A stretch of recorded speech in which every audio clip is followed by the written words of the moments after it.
Just as the embodied soul passes through childhood, youth, and old age in this body, so too does it pass into another body. The steadfast one does not grieve over this. The contact of the senses with the objects, O son of Kunti, which causes heat and cold, pleasure and pain, has a beginning and an end. They are impermanent. Endure them bravely, O Arjuna. The unreal has no being. There is no non-being of the real. The truth about both has been seen by the knowers of the truth. It is not born, nor does it ever die. After having been, it again does not cease to be. Unborn, eternal, changeless and ancient, it is not killed when the body is killed.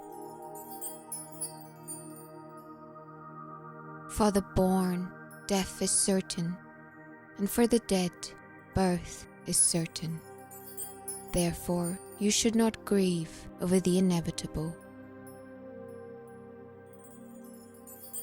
Your right is only to work, but not to its results. Do not let the results of action be your motive, nor let your attachment be to inaction. He whose mind is not shaken by adversity, who does not long for pleasures, and is free from attachment, fear and anger, is called a sage of steady wisdom. When one thinks of objects, attachment to them arises.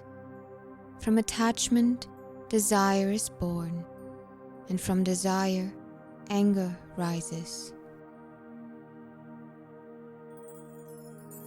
He attains peace with whom all desires enter, just as water enters the ocean, which filled from all sides remains unmoved, but not the man who is full of desires. Whatever a great human does, others also do. Whatever they establish as the standard, the world follows. For the protection of the good, for the destruction of the wicked, and for the establishment of righteousness, I am born in every age. Some yogis perform sacrifice to the gods alone, while others who have realized the self offer the self as sacrifice in the fire of Brahman alone.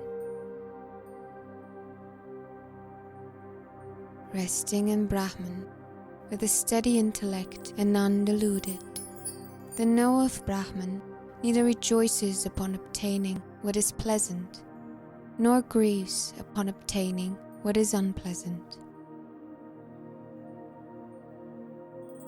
There, having made the mind one-pointed, with the actions of the mind and senses controlled, let him, seated on the seat, practice yoga for the purification of the self.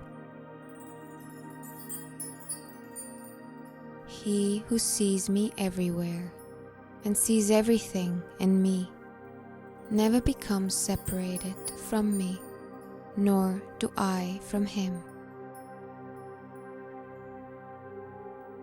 He who, being established in unity, worships me, who dwells in all beings, that yogi abides in me, whatever their mode of living may be.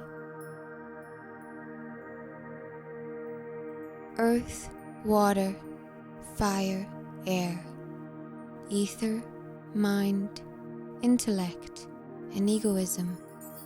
Thus is my nature divided eightfold. I am the flavor of water, O Arjuna. I am the light in the moon and the sun. I am the syllable Om in all the Vedas, sound in the ether and virility in humans.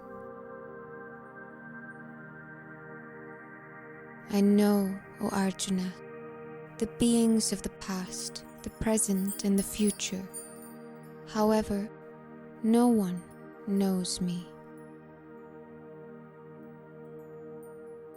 From the unmanifested, all the manifested worlds proceed upon the arrival of the day. Upon the arrival of the night, they dissolve indeed into that which is known as the unmanifested. As the mighty wind, moving everywhere, always rests in the ether, so too know that all beings rest in me. Among creations, I am the beginning, the middle, and the end, O Arjuna. Among the sciences, I am the science of self, and I am the logic among controversialists. I see you without beginning, middle, or end, infinite in power, with endless arms, the sun and moon as your eyes, the burning fire your mouth, heating the entire universe with your radiance.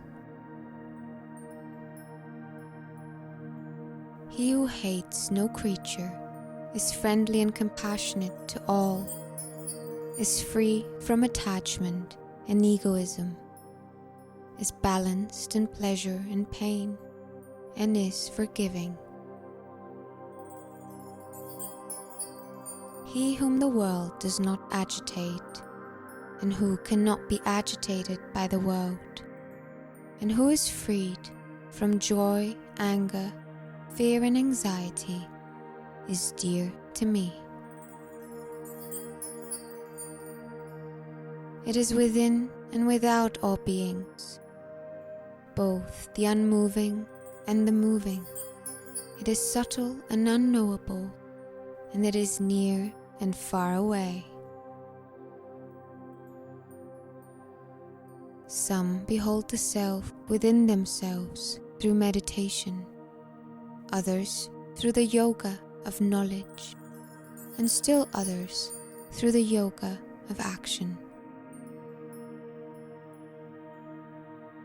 When a person sees all beings as resting in the One and emanating from the One alone, they then become Brahman.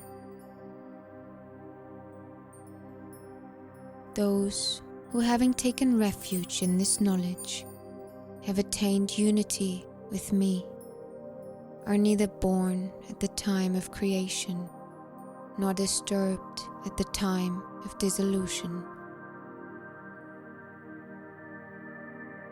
Who is the same in honor and dishonor, the same to friend and foe, abandoning all undertakings, he is said to have transcended the dualities.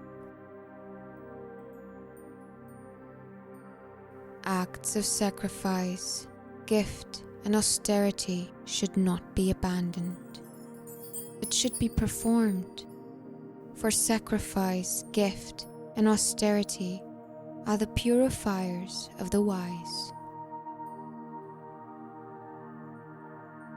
Knowledge, the knowable, and the knower form the threefold impulse for action. The organ, the action, and the agent form the threefold basis of action. There is no being on earth or in heaven among the gods that is liberated from the three qualities born of nature. He whose intellect is unattached everywhere, who has subdued his self, from whom desire has fled, he attains the supreme state of freedom from action through renunciation. Becoming Brahman, serene in the self, he neither grieves nor desires. He is the same to all beings and obtains supreme devotion to me. Thus, wisdom more secret than secrecy itself has been declared to you by me. Reflect on it fully, then act as you wish. And he who studies this sacred dialogue of ours, by him I shall have been worshipped through the sacrifice of wisdom. Such is my conviction.